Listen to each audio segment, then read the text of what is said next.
আঞ্চলিক সড়ক ভেঙে পড়ে গেছে পাশের খালে, তৈরি হয়েছে মরণ ফাঁদ, নেই পর্যাপ্ত পানি ও বিদ্যুৎ সরবরাহ। এলাকার অনেক স্থানে খাল পারাপারে এখনো ভরসা বাঁশের সাঁকো। একটু বৃষ্টিতে অনেক এলাকায় তৈরি হয় জলাবদ্ধতা, অথচ অন্য এলাকার মতোই নাগরিকদের নিয়মিত পরিশোধ করতে হচ্ছে পৌরকর। এ চিত্র ঝালকাঠি পৌর এলাকার ৩ নম্বর ওয়ার্ডের সুতালুরি এলাকার।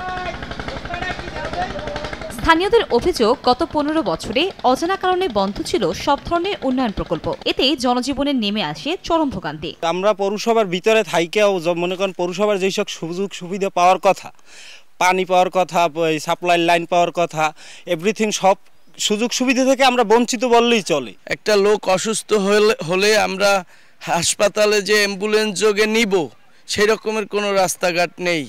আমাদের রাস্তা খালের গর্ভে বিলীন হয়ে যাচ্ছে। বর্তমান যে সরকার আছে সেই সরকারের কাছে জোরালো দাবি জানাচ্ছি যাতে আমাদের ঝালকাঠি পৌর এলাকার ৩ নং ওয়ার্ডের এই রাস্তাটা অতি দ্রুতভাবে এই রাস্তাটার কাজ করে।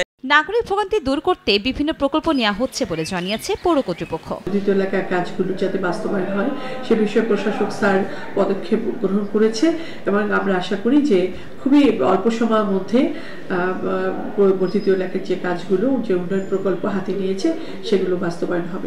ঝালকাঠি পৌরসভার সুতালুরি এলাকায় প্রায় ১০,০০০ মানুষের বসবাস। সময় সংবাদ, ঝালকাঠি।